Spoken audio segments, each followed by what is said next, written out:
I mentioned Mexico a bunch in this show, and not just because I'm Mexican. I've been lucky enough to go to Mexico a couple times. Last time I went to Mexico City, and when we were driving from the airport, we started passing all these billboards for hot air balloon rides, and my daughters were so excited. They're like, oh my God, hot air balloon rides, can we do that, can we do that? And my daughters are so sweet, and as any parent will tell you, the pandemic's been especially hard on children, so I turned to them and I said, no. Because I was suspicious. I had only seen balloon rides in The Wizard of Oz or Viagra commercials. But when I got to my hotel, the concierge gave me a number, so I called. They explained how much it would cost, that I'd have to sign a waiver, and that someone would pick us up at 5 a.m. And I was like, in the morning? Can we get a later flight? I mean, we just want to go in a balloon. We're not looking to work out with Mark Wahlberg. But it was obvious 5 a.m. was the only option. So then I had to go back to my daughters who were on spring break and explain that there were no spots available. No. The next morning we were picked up at 5 a.m. in a filthy van, and we drove for 2 hours in the dark like we were participating in a hostage exchange. I looked at my sweet daughters, I'm like, what am I doing? But I convinced myself, these people know what they're doing. This is their business. They know what they're doing. And when we finally got to the balloon side, I realized, oh, they don't know what they're doing. Now, I've never assembled a hot air balloon, and from what I observed, neither had any employee. Everyone was looking at each other going like if you got on a plane and you looked in the cockpit and the pilot was like, you'd be concerned. So I'm not embarrassed to admit this. I evaluated the situation. I thought, I'm here with my teenage daughters. I'm in a country where I don't speak the language, and I don't think these people know what they're doing. So I made the executive decision that my daughters and I would die in a balloon crash. Mainly because we had driven 2 hours. We've all done that. You're like, well, we're here. I assumed eventually there'd be a safety briefing. There'd have to be a safety briefing. There was never a safety briefing.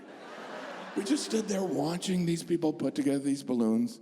And at one point, a guy standing next to one of the balloons pointed to me and my daughters and then pointed to the balloon. He didn't say anything, he just pointed. So later on, if there was an investigation, he could say, I didn't tell him to get in the balloon. I was pointing to the people behind him. And like the sheep we are, we just started walking towards the balloon. I remember thinking, this doesn't make sense. But nothing about a hot air balloon ride is logical. It's just a dumb idea that was somehow pitched to a moron. Some idiot was like, I think I've come up with a form of transportation which is slightly slower than walking.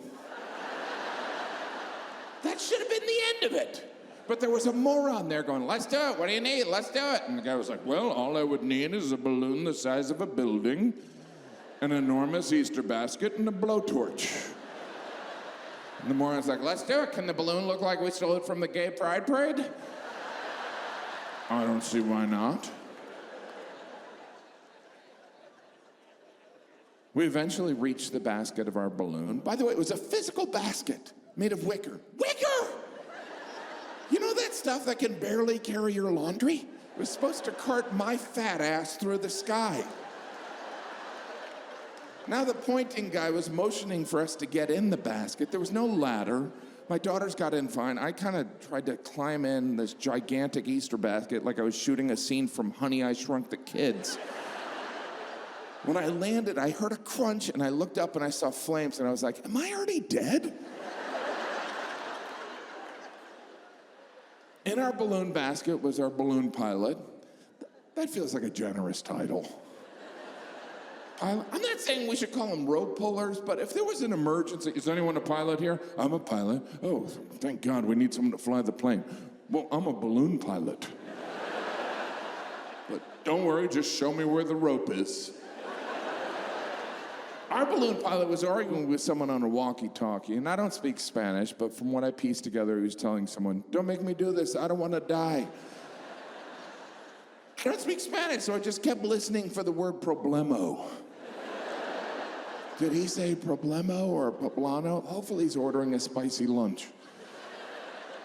Then this very official-looking woman came up and spoke the only English we heard all day. She looked right at me and she said, "When you land, you bounce." And then she left.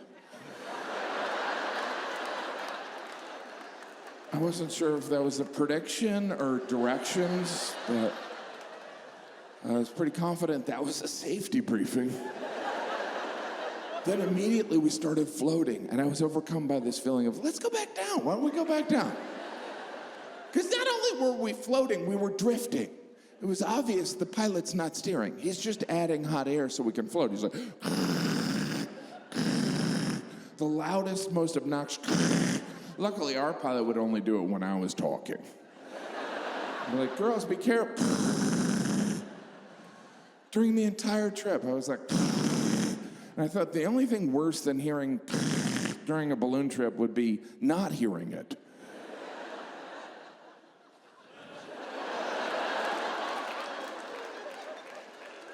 I spent most of the trip looking down, wondering where we're gonna land, only seeing places I didn't want to land. A busy highway, field of cactus, pack of wild dogs. We eventually landed in an empty soccer field. We sat there for like 10 minutes. And then this guy in this tiny car drove up, beeped his horn. We got in, he drove away. Then I was like, I don't even know if he's with the balloon company.